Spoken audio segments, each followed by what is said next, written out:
Sejam todos bem-vindos ao nosso seminário Espiritismo e Sexualidade.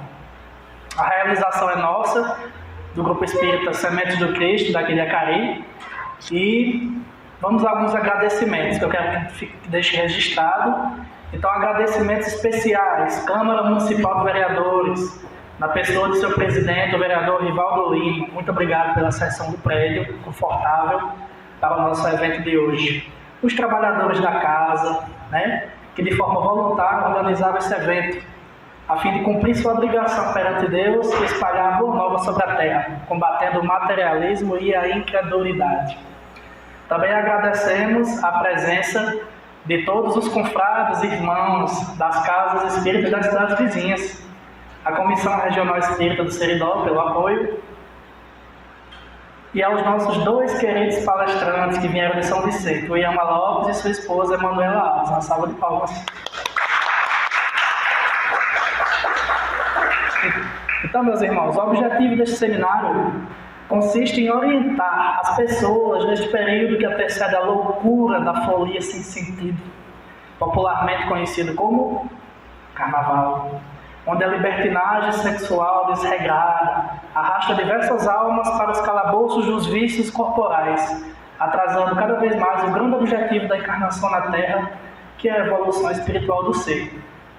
Pensamos neste tema a fim de aconselhar, mostrar as consequências, principalmente à juventude desorientada, que absortos no fascínio da falsa alegria, desta semana de emanações energéticas tão pesadas em nosso país, sucumbem ao peso das manifestações grosseiras e materiais, em detrimento da recuperação da luz interior, espiritual que cada um de nós possui. Então hoje nós teremos 3 palestras, sendo a primeira de abordagem psicológica, com Emanuela Alves, psicóloga, e as outras 2 com abordagem doutrinária, expostas por Iama Lopes e por mim, Rodrigo Ranieri. Bom, então iniciando, recebamos agora com uma salva de palmas a psicóloga Emanuela Alves, que nos presenteará com a palestra Bases Psicológicas da Equilibração.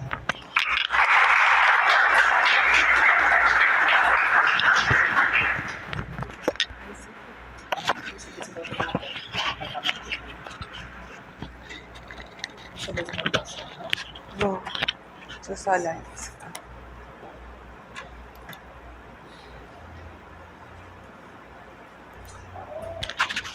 Bom dia. Inicialmente eu gostaria de agradecer vocês fazendo a prece e eu refletindo, que agradecendo e colocaram os nossos, pensaram em nós que viemos para cá para fazer essa palestra. Eu quero dizer que quando a gente sai de casa, a gente sai também para aprender.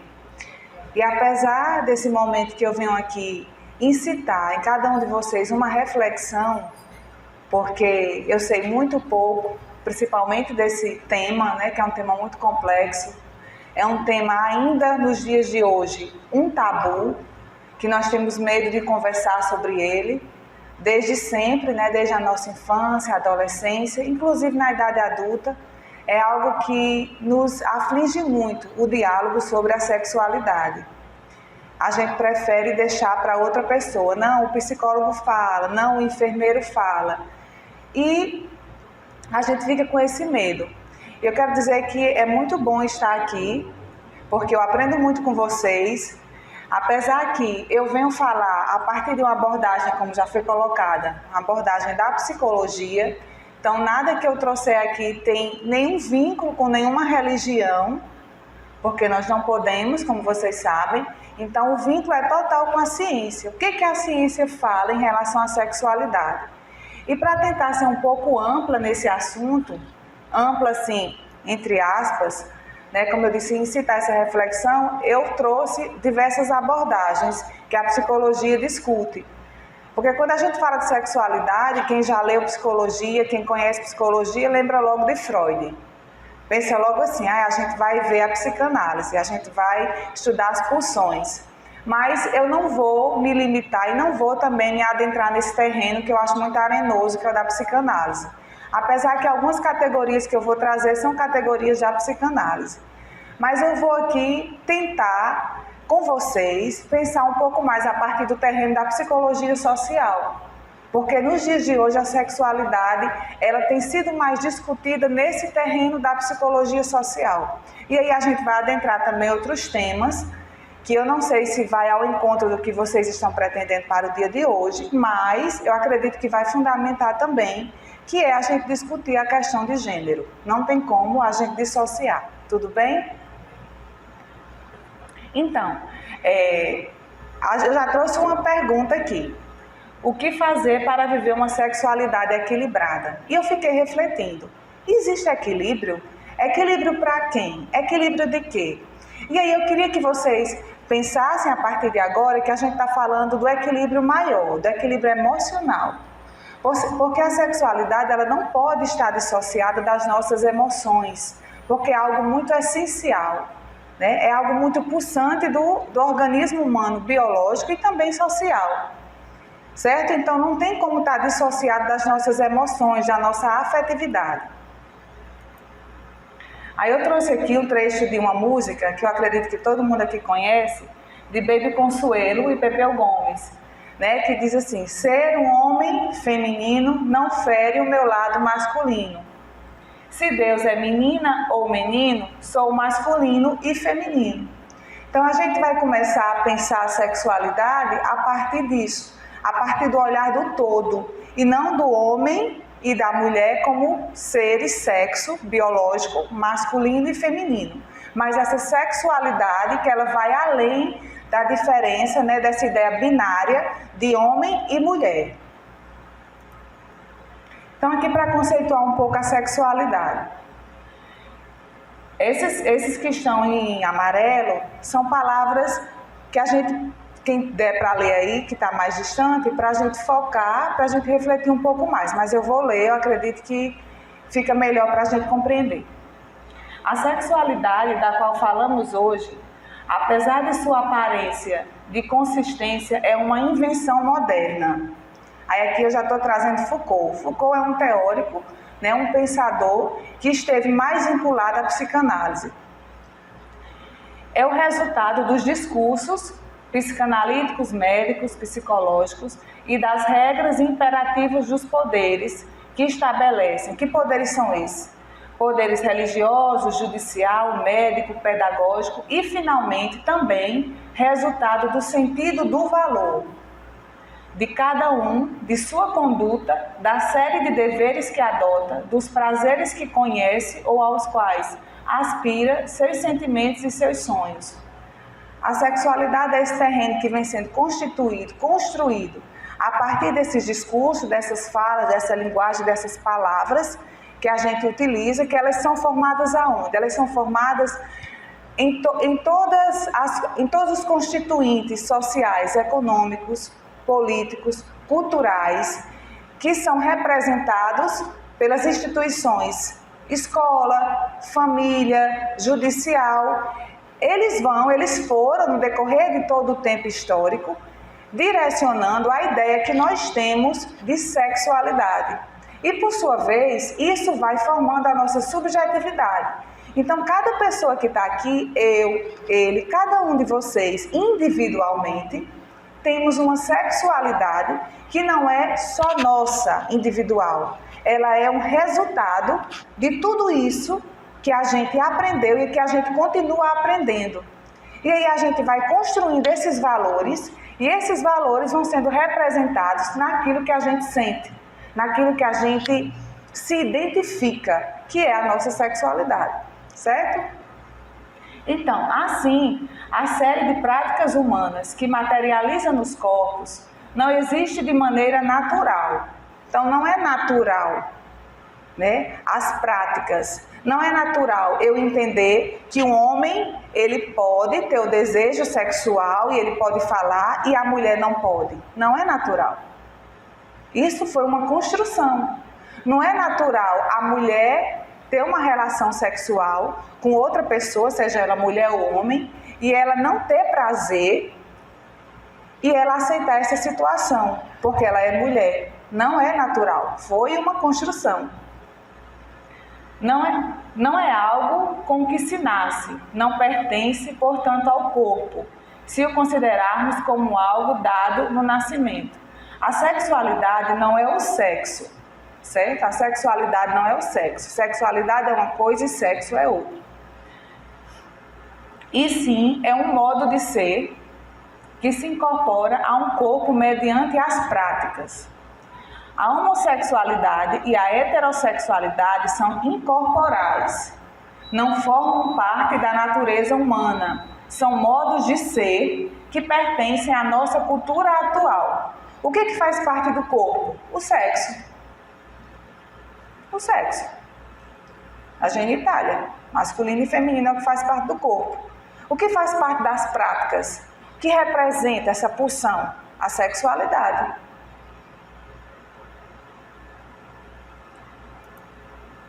E o sexo, como eu já falei, né, segundo a OMS, a Organização Mundial da Saúde, ela destaca que ele se refere às características biológicas que definem humanos como mulheres e homens. E aqui, o que vem a ser o equilíbrio, né? Porque como a temática é essa, o questionamento é esse, a sexualidade, como é que a gente vai encontrar esse ponto de equilíbrio? Aí eu trouxe aqui essa balancinha, né, que tem aqui de um lado o cérebro e do outro o coração, que claro, são simbólicos, né? Esse coração é simbólico porque a nossa sociedade ocidental entende que o amor, o sentimento, ele está atrelado ao coração, que é um símbolo. E a sexualidade, a gente sempre espera um ponto de equilíbrio por conta de vários fatores. O primeiro fator, né, que aqui a gente está no espaço de discussão que vocês vão ter a seguir, que é uma discussão religiosa, discussão espiritual, eu acredito que a partir dessa discussão que vocês poderão ter, deve-se no sentido de equilíbrio, de você se sentir bem, de vida, de você não praticar algo que exagere. E no caso da psicologia, a gente poderia pensar essa equilibração no sentido da saúde emocional. E essa saúde emocional ela vai passar por vários fatores que no final a gente vai tocar nesse ponto. Mas o principal fator é você ter a sua saúde e o seu equilíbrio afetivo consigo próprio. E para você ter esse equilíbrio afetivo consigo próprio, você precisa conhecer. Quando a gente se entrega à nossa sexualidade, quando a gente percebe a nossa sexualidade, qual é de fato, a gente pode enfrentar vários problemas.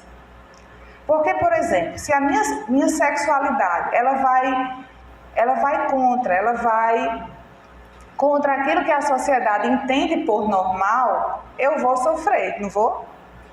Vou, porque eu não vou estar adequada ao que a sociedade diz. Se eu tenho desejos que não são aceitos socialmente, eu vou sofrer, não vou? Vou. E esse sofrimento, ele pode não ser externalizado, ele pode ser apenas dentro de você. Uma mulher, por exemplo, que é casada e que nunca teve um orgasmo, ela vive uma situação de muito sofrimento emocional, que aí a gente entende que está na seara dessa equilibração da sexualidade. Mas partiu de onde? Partiu também da falta de conhecimento e de outros fatores que eu não vou querer me adiantar. Então essa equilibração ela vai envolver várias situações que estão em todos os terrenos da sexualidade, sejam eles dos homossexuais ou dos heterossexuais, dos bissexuais e ainda aqueles que hoje se dizem assexuais, que são o quê? Não têm interesse por nenhum sexo.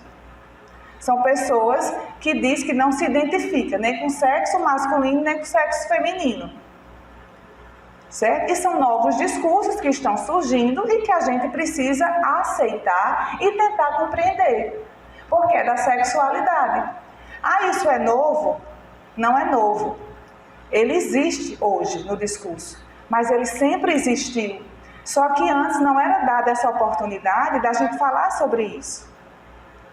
Quem espera que há 40 anos atrás, numa cidade como Acari, né, numa região de cidades pequenininhas, nós estivéssemos aqui juntos, homens e mulheres, não só homem e nem só mulher, discutindo a sexualidade. Falando que existem pessoas bissexuais que se identificam afetivamente, sexualmente com homem e com mulher.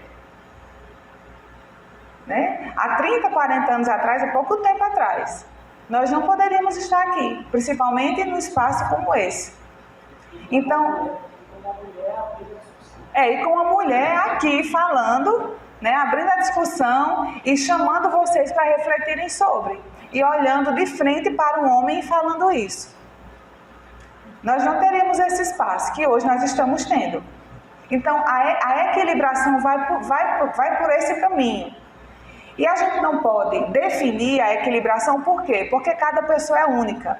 Lembra que eu disse que a gente vai aprendendo a sexualidade a partir de vários fatores discursivos, dos poderes, tudo isso vai construir a nossa subjetividade sexual?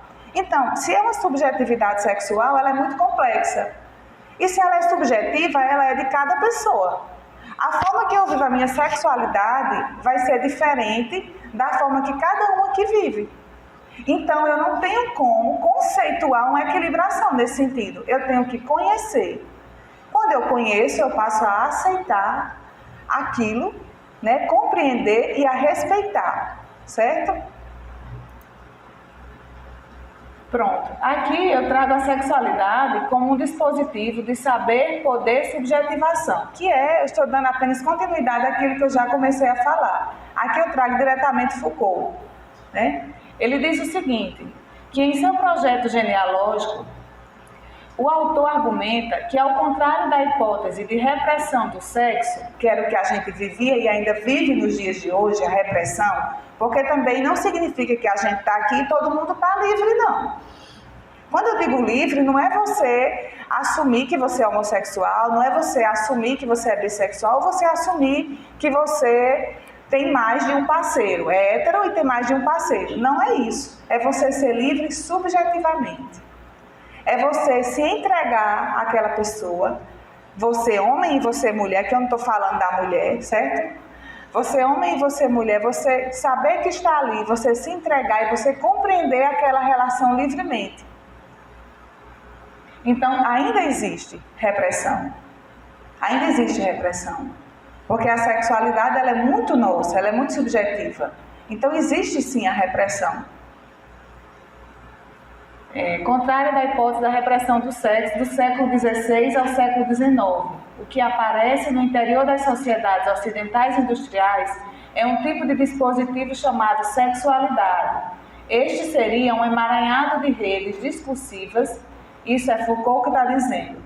Este seria um emaranhado de redes discursivas que, ao invés de reprimir, atuaria principalmente com base em procedimentos de produção discursiva e prática de corpos, sujeitos e do próprio sexo. Foucault diz que, nas sociedades industriais, ocidentais industriais, a partir do século XIX, é que o dispositivo, a palavra, o discurso sexualidade chega. E ele chega e ele produz, o discurso produz novas práticas, né? Ele diz que produz novas práticas, mas será que produz novas práticas ou essas práticas elas são vistas? As pessoas passam a ter mais coragem de falar daquilo que elas desejam, daquilo que elas querem. Dessa forma, foi produzido um saber sobre a sexualidade, os corpos, as populações e, de maneira conjunta, a normalização desses elementos. Isso Foucault diz em 2010. E aqui eu trouxe, aqui do lado, essa imagem, tem 3 conceitos, né? De identidade de gênero, orientação sexual e sexo biológico. Que é aquilo que eu falei, não tem como a gente tratar de sexualidade e não falar aqui da questão de gênero, porque vai estar totalmente ligado. O gênero, a questão de gênero é justamente o que o sujeito se identifica. A gente nasce, quando a gente nasce bebezinho, a gente nasce com um órgão genital, que é biologicamente menino e menina, homem e mulher, sexo masculino e sexo feminino. Só que quando o sujeito começa a se desenvolver, a crescer, ele passa a se identificar com algum desses sexos.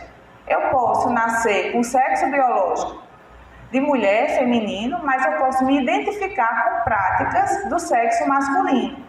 E eu posso só me identificar com as práticas do sexo masculino, no entanto, me identificar afetivamente com uma pessoa do sexo oposto. Ou também posso me identificar com práticas do sexo masculino e também me interessar pelas pessoas do mesmo sexo que eu.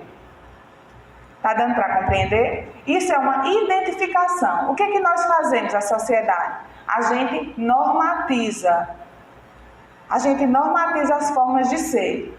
O homem precisa ser o forte, precisa ser o másculo, precisa ser o garanhão, precisa ser o que pega todas. Se eu tenho um filho menino, eu tive um menino, então ele vai ser o namorador, ele vai ser o pegador. Só que esse pegador vai crescer e ele pode não querer ser o pegador. E aí começa o sofrimento, começa uma desequilibração da sexualidade dele, porque a própria família começa a se opor àquilo que ele está se identificando. E aí ele entra na escola. Quando ele chega na escola, a escola já diz, a partir do seu currículo oculto, ninguém fala, mas ele já vê pelas paredes com o que é que ele tem que se identificar, mas ele não se identifica.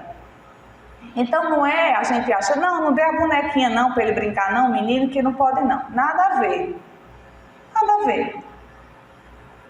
Nada a ver. Não dê o carrinho para a menina não, a menina tem que brincar de boneca e de casinha. Então a gente está reproduzindo ainda ideias e a cultura de um século que já passou há muito tempo, do século XVI, XVII. E a gente pode estar negando para aquele ser humano uma identificação que ele tem. Então a gente está gerando nele um ponto de desequilibração, um sofrimento. Essa pessoa vai crescer, ela vai negar a si própria, vai negar aquilo que ela deseja, aquilo que ela quer, porque ela tem medo, ela está sendo reprimida. Veja, a repressão ainda existe. Dentro de casa, depois na escola, depois nos meios religiosos, depois na sociedade. Ela ainda existe, certo? Então, a orientação sexual, ela vai estar ligada àquilo com que a pessoa se identifica, não é que escolhe. Por isso que a gente não pode dizer a escolha sexual dele é ser homossexual, a escolha dela é ser bi. Não. É uma identificação. Você se identifica, é uma orientação. Ninguém escolhe sofrer preconceito. Homossexual sofre preconceito. Mulher que tem mais de um parceiro sexual sofre preconceito. Prostituta sofre preconceito. Bissexual sofre preconceito. Então ninguém escolhe sofrer preconceito, certo? Ninguém escolhe. Todo mundo quer ser amado, todo mundo quer ser querido, todo mundo quer ser aceito. Eu acredito que aqui ninguém gostaria de chegar aqui e todo mundo olhar torto. Ou então dizer, por favor, saia, você não pode ficar nesse lugar. Eu acredito que ninguém aqui se sentiria bem. Porque é isso que acontece, de forma silenciosa, com as pessoas que não comungam daquilo que a sociedade diz, porque nós ainda vivemos numa sociedade binária, que é o quê? É a ideia da sexualidade dúbia, ou você é homem ou você é mulher, ou você é um homem que gosta de mulher, ou você não vale nada. Ou você é uma mulher que vai ter apenas um homem, ou você não vale nada. Certo? Aí aqui apenas eu trouxe a marca do contexto histórico, né? Porque isso vai muito, muito além, aqui no caso trazendo para a nossa realidade brasileira. A gente pode identificar toda essa formação cultural que nós temos a partir da vinda dos europeus. Quando os europeus vieram para cá, para o Brasil, eles usavam, né, como ainda usam, inclusive os próprios homens aqui do Brasil, usam ainda a mulher, é muito um objeto sexual. Então os europeus vinham para cá e eles tinham a mulher, a índia e a negra como objetos sexuais. E a branca também, e a europeia também.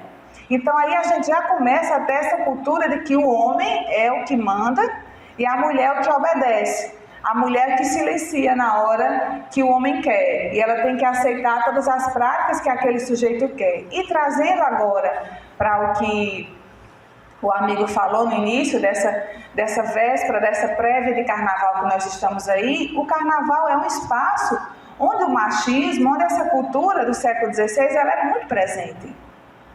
Só que agora é de uma forma muito, como é que eu vou dizer, muito aceita sem perceber dos próprios sujeitos que são oprimidos, homossexuais, mulheres, porque é como não, na verdade né? você aceitar aquilo que o outro quer, ele fazer uso dos desejos dele, usando o seu corpo, é como se fosse para você uma vitória. Porque se você não quiser, você não vai ter ninguém, você vai ficar excluída. Então, a própria sociedade atual, ela organiza mecanismos e discursos que faz com que você acredite que você precisa ser desejada. Você precisar ser desejada significa que você tem que se adaptar às regras atuais da sexualidade. Certo? Então, assim, muita coisa daqui não mudou não, só está com outras roupagens.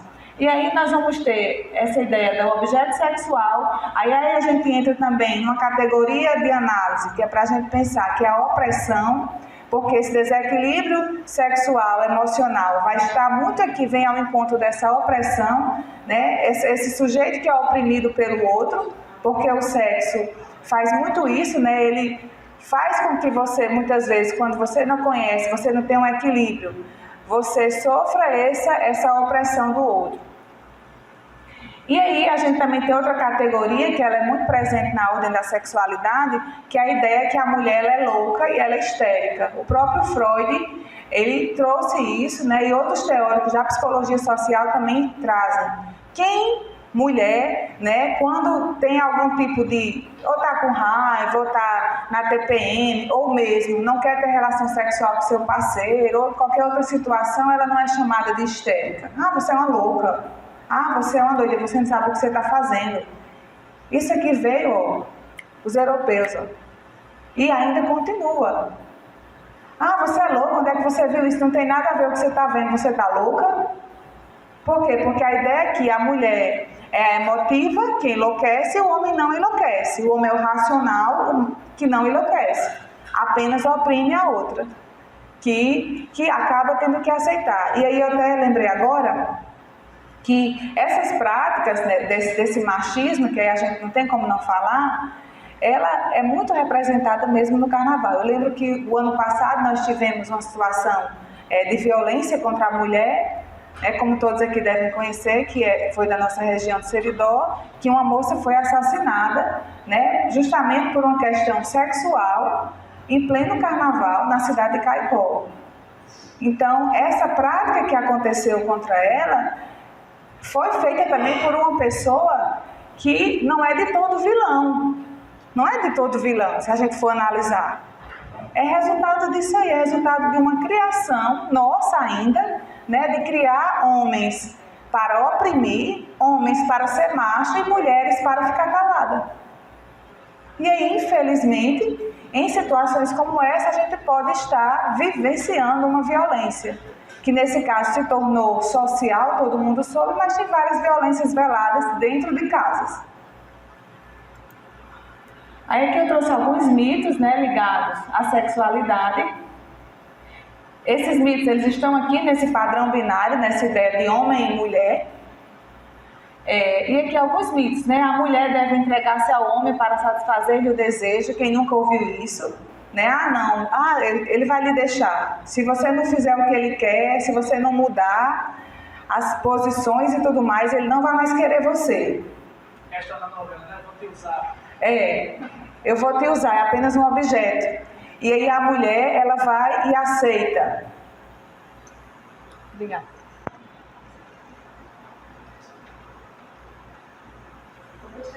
Tá bom. A mulher não deve ter relações sexuais durante a menstruação. A mulher deve chegar ao orgasmo durante o coito, pois somente a penetração é a forma correta de lográ-lo. São coisas que a gente escuta e que a gente acredita que é verdade. O sexo acaba no gozo dele. Pronto, acabou ali, o parceiro ou a parceira sentiu prazer, pronto, você agora tem que entender e aceitar. A mulher precisa dar prazer ao outro, a mulher precisa que o outro fique bem. Aí entra um ponto de desequilíbrio. E você? Nós somos seres de inteligência, uma hora a gente percebe. Uma hora a gente diz, espera aqui que essa soma não está dando certo não. Isso está me angustiando. E tem muitas mulheres que têm relação sexual, eu já ouvi dizer a mim que tinha relação sexual e na hora que ia ter a relação sexual dizia, meu Deus, eu lhe entrego. entregava aquela relação casada, entregava aquela relação como se fosse um sacrifício, justamente como se fosse um sacrifício. Senhor, eu lhe entrego. A gente começar a refletir, né? Isso não eu não li em livro nenhum hoje. O homem nunca falha. E aí, quando o homem falha, também é um sofrimento muito grande para o homem. É um sofrimento muito grande para o homem negar quando uma mulher diz que quer e aquele homem não quer. E ele precisa, muitas vezes, aceitar ter a relação, às vezes com mais de uma pessoa, trair, por exemplo, muitas vezes, para que o nome dele, para não dizer que eu não sou homem, para não dizer que eu sou fraco. Mas um mito também que é gerado sofrimento para esse homem, porque entenda, o desequilíbrio, o sofrimento não vai estar só com a mulher, só com os homossexuais, os homens também sofrem. A virgindade é o tesouro da mulher, que hoje em dia também já mudou um pouco, né? Se você não é, aí sim, você é vista como uma lesada, ninguém quer. Tem outro discurso também nos dias atuais com os adolescentes, que você precisa ter relações sexuais, e várias, ter experiência. Experiência, vamos pensar um pouco, está nesse terreno desse desequilíbrio, né? Desses abusos, de deixar o outro fazer o que quer com o seu corpo. A mulher tem menos necessidade de sexo que o homem. Na mulher, a sensação do gozo é mais espiritual do que corporal. Então, não, a mulher não. O importante foi ele, eu estou bem, estou feliz, o meu marido está bem, ele está muito feliz. Hoje ele me deu um abraço porque ontem à noite eu fiz tudo que ele queria. As mulheres frígidas o são por natureza e talvez jamais conhecerão o orgasmo, que hoje é um dos transtornos mais recentes do DSM.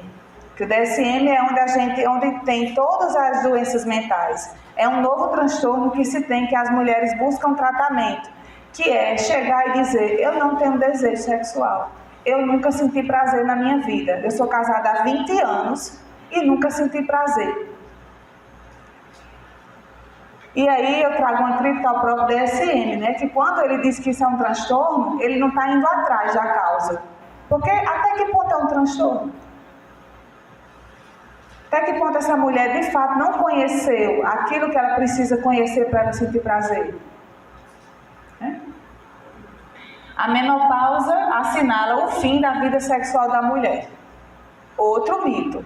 E aí a gente acredita e a gente aceita e começa com um discurso em casa, não é que eu estou na menopausa, não é porque eu estou na menopausa, e ali acabou. O homem escutou aquilo, entendeu, compreendeu e também não procura mais. E o casal, e muitas vezes, e aí eu trago um pouco da psicanálise, e muitas vezes aquela energia que ela vai ficando reprimida no seu corpo, você não sabe como colocar para fora, e muitas vezes ela vai se extrapolar em quadros de ansiedade, em quadros de depressão, porque você não sabe elaborar aquela pulsão que tem dentro de você, que é muita energia. E às vezes não é só a energia que você quer liberar em exercício físico, eu vou lavar uma trouxa de roupa e essa energia vai ser liberada. Não. É preciso ter essa vida sexual. Certo? E muitas vezes é isso, mas pela falta de conhecimento, por aceitar aquilo que não, na menopausa acabando, você começa a adoecer e não percebe o motivo.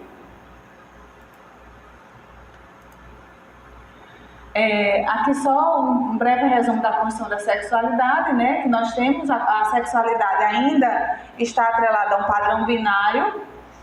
Existe essa construção da sexualidade, ela vai estar relacionada a tudo que a gente aprende na infância e na adolescência, e essa infância e adolescência pode trazer para nós opressão e abuso sexual, porque nós temos um quadro muito grande de pessoas que foram abusadas sexualmente, dos diferentes sexos, masculino e feminino, na infância, né, abusadas, na maioria das vezes, dentro de casa ou na escola, quer dizer, geralmente quem abusa são pessoas, figuras de proteção, e veja, o abuso sexual ainda é um tabu muito grande, porque você falar que foi abusada é algo que a pessoa só consegue falar depois de muito tempo, porque quando o sujeito fala, a primeira coisa que o outro que escuta vai dizer, na maioria das vezes é, por que você não contou?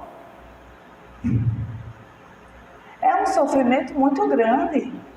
É uma dor muito grande. A pessoa que é abusada pensa assim, meu Deus, será que isso está acontecendo comigo? Será que eu estou querendo? Será que eu estou achando bom? São várias perguntas. Só que o outro sujeito, quando a pessoa que foi abusada diz, que ela vai dizer lá na adolescência ou na fase adulta, ou se disser, tem gente que morre e não diz que foi abusada, ela vai viver a sexualidade dela de forma muito desequilibrada.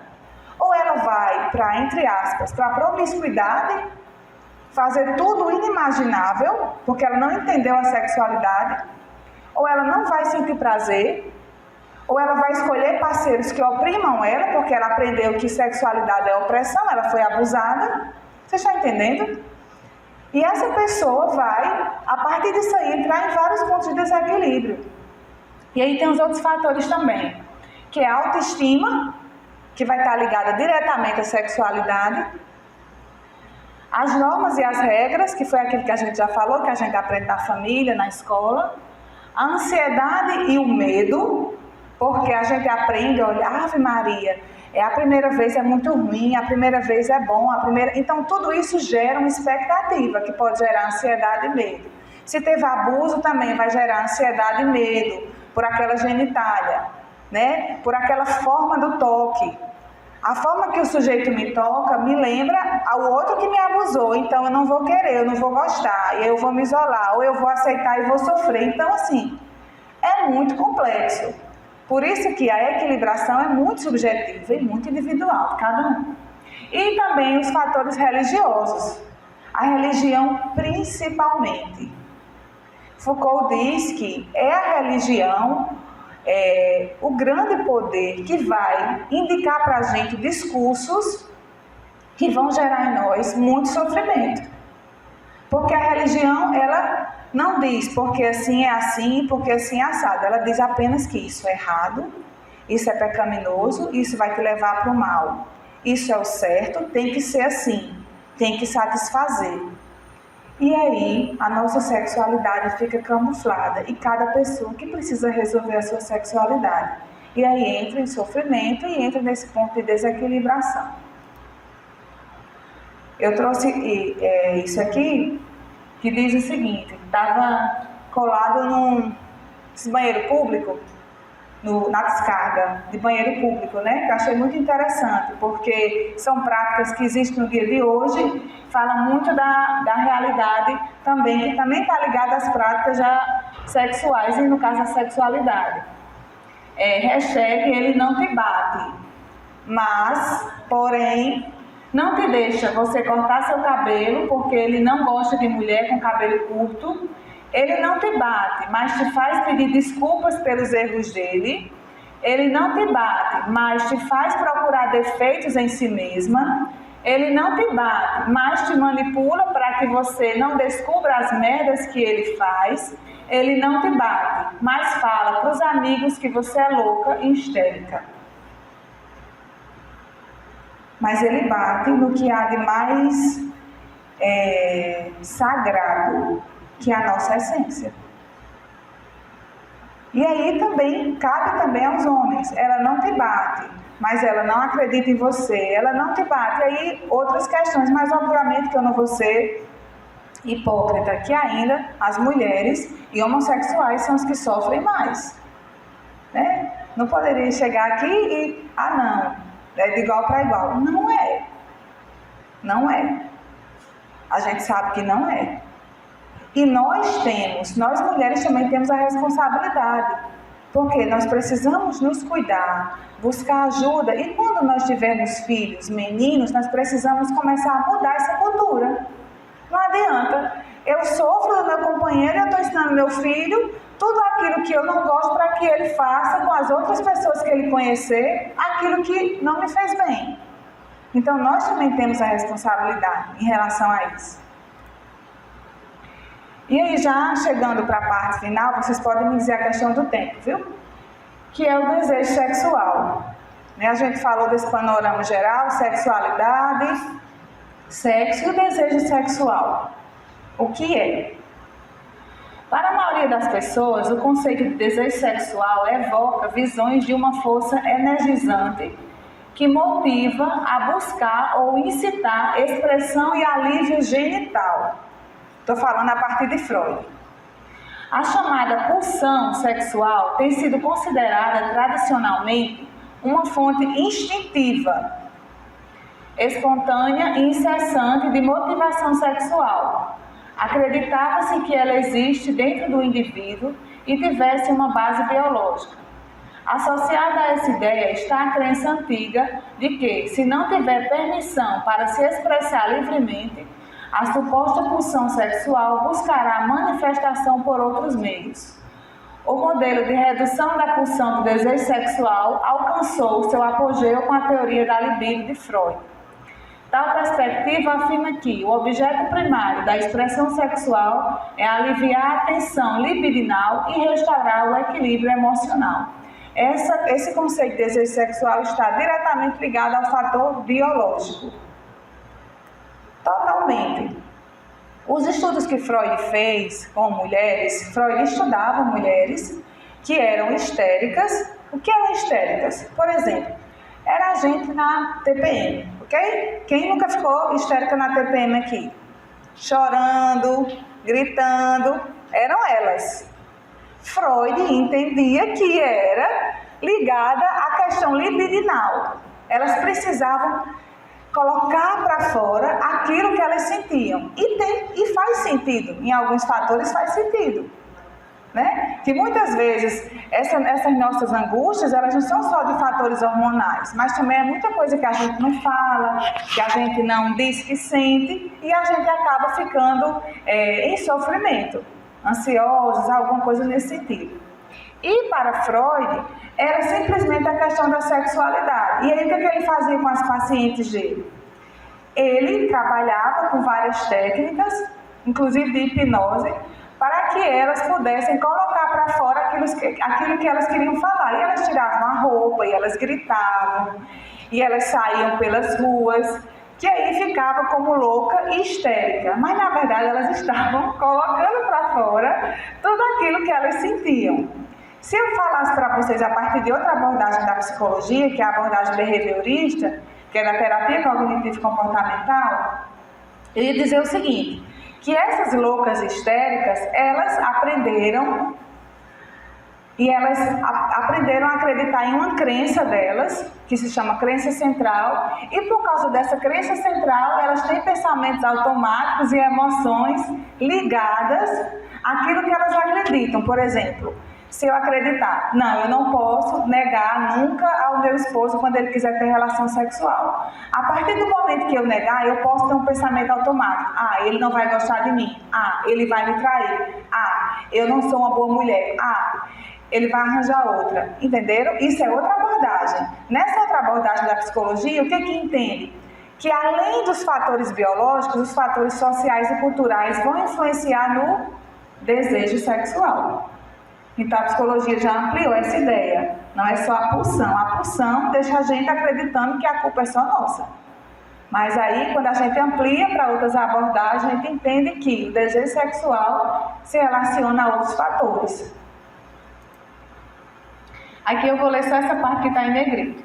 Então, o desejo sexual, ele vai estar relacionado a fatores de razões físicas, certo? Que aí é ampliando mais, que é redução de estresse, prazer, desejo físico, busca de experiência, realização de meta, recursos, condição social, vingança e utilitário, aspectos emocionais, amor, compromisso, expressão emocional e insegurança, elevação de autoestima, dever, pressão e proteção do parceiro.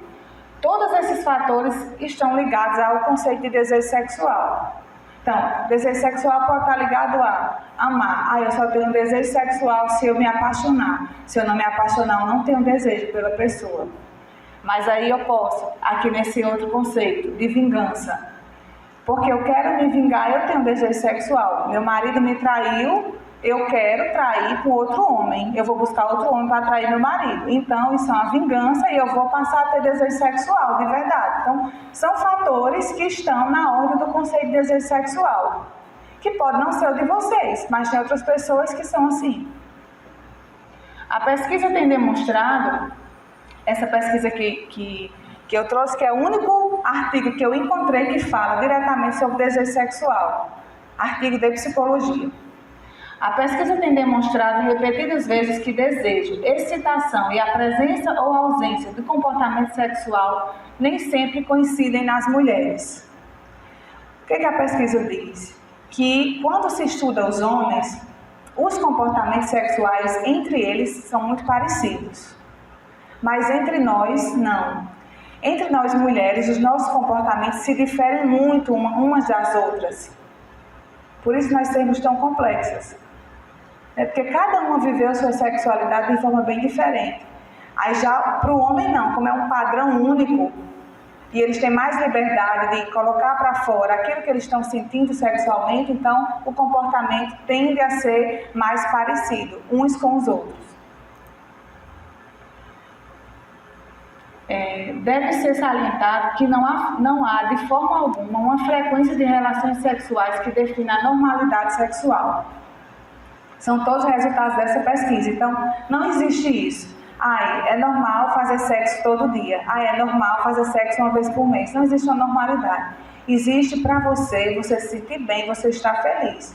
Existe para você um equilíbrio emocional, que a sexualidade ela não está dissociada das outros fatores da sua vida. Certo? Se você está bem, está feliz, está com a pele boa, como as pessoas costumam dizer, ontem eu namorei, estou com a pele boa.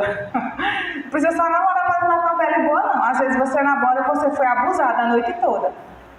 A sua pele não vai ficar boa. Então tem outros fatores também. Os tempos mudaram e hoje as preocupações sobre a apatia sexual são a queixa mais comum apresentada aos terapeutas sexuais. O transtorno do desejo sexual hipoativo, que é o TDSH, que é o mais novo transtorno, existem vários transtornos da sexualidade. Claro que eu não trouxe, porque são vários, e não era esse o objetivo da minha fala. Eu trouxe esse aqui em relação à apatia porque é o mais recente. O TDSH é uma disfunção sexual caracterizada pela deficiência ou ausência persistente ou recorrente de desejo ou fantasia sexual para a atividade sexual, conduzindo a acentuado sofrimento e dificuldades interpessoais. Esta disfunção sexual pode ocorrer tanto em homens quanto em mulheres. Isso é o que o DSM está dizendo, que é um transtorno, mas a gente tem que pensar se todas as pessoas que têm apatia sexual, que não têm desejo, que não querem mais, elas têm esse transtorno. Muitas vezes é por 1001 fatores que faz aquela pessoa não ter desejo. Por exemplo, abuso sexual. É como eu disse, pessoas que foram abusadas, ou elas não vão ter desejo, ou elas vão viver uma vida promíscua, porque elas entenderam que elas podem ser abusadas. Estão compreendendo? Inconscientemente, elas vão ter comportamentos de promiscuidade contra o próprio corpo. Então, de acordo com Sandra, que é a autora desse artigo, Lebillion, alguns fatores contribuem para o desinteresse sexual. Quais são os que contribuem para o desinteresse sexual? Fatores biológicos, que aí os desequilíbrios hormonais, medicamentos, efeitos colaterais, doenças crônicas. Fatores de desenvolvimento, ausência de educação ou permissão sexual, infância e adolescência marcadas pela privação emocional, física, verbal ou afetiva, trauma ou coerção sexual. Fatores psicológicos como ansiedade, depressão, transtornos de apego e de personalidade. Fatores interpessoais, conflitos, fatores culturais, questões morais e outras. Fatores contextuais, aspectos ambientais, fatores predisponentes como timidez versus impulsividade, variações ou deformidades anatômicas, inibição versus excitação. Fatores precipitantes, estressores do estágio de vida, como divórcio, infidelidade, menopausa, abuso de substância, experiências humilhantes ou vergonhosas. E fatores perturbantes, como estresse, fadiga, conflito de relacionamento ou preocupações com a imagem corporal. Ou seja, tem 1001 fatores que predispõem à apatia, que não pode ser permanente. Muitas vezes é uma apatia, falta de desejo temporal, que vai passar. E desse tempo aqui eu não estou com desejo, mas depois você passa a voltar a ter o desejo sexual. que aí, muitas vezes é importante buscar tratamento, buscar saber o porquê para poder se cuidar. Então, o equilíbrio emocional, ele vai estar ligado à história da sua sexualidade, né? Que vai estar relacionada ao poder, à ideia de poder que você teve, né? Se aquela sexualidade ela gera em você a ideia de poder ou de cumplicidade com aquele outro que você se encontra. Isso aqui é para a gente pensar. A sua sexualidade, ela fala de amor ou de medo? Né? O que ela tem representado para você? Então, tudo isso vai estar atrelado à sua subjetividade. E os pontos que colaboram com a equilibração. Então, aqui é a parte final que eu queria deixar. O que colabora para a equilibração nossa? A família. Não tem como. Então, se você tem uma família que teve também um desequilíbrio sexual, não tem como. Se a família não tratou, você vai, de alguma forma, também ter um desequilíbrio sexual da sua sexualidade. É importante o autoconhecimento. Independente de você perceber que você tem algum desequilíbrio ou não, o autoconhecimento é algo que hoje em dia também está, né, uma moda, né, mas faz todo sentido para qualquer pessoa a gente se conhecer, porque quando a gente se conhece, a gente se ama. Não tem como a gente se amar sem se conhecer. Por que muitas vezes o desequilíbrio acontece? Porque você conhece a outra pessoa, acha que conhece, e você vive uma sexualidade, você vai conhecer a outra pessoa, depois aí você entra num ponto de conflito consigo próprio. Então, primeiro se conheça, busque o autoconhecimento. A orientação sexual na infância e adolescência também é muito importante. O amor próprio e, por fim, quando a gente consegue tudo isso, é a nossa maturidade. Quando a gente chega no ponto de maturidade, que independe de idade, tem pessoas que têm maturidade bem jovens, tem pessoas que só vão alcançar a maturidade mais velhas ou nunca alcançam, aí sim elas podem perceber a sua identificação com a sexualidade de forma mais equilibrada. Aqui para a gente fechar, quero deixar aqui essa mensagem de Riane Leão. Não te ensinam nada sobre amor próprio, mas te dão uma lista de como você deve agir para que te amem, como o machismo faz, como o carnaval faz.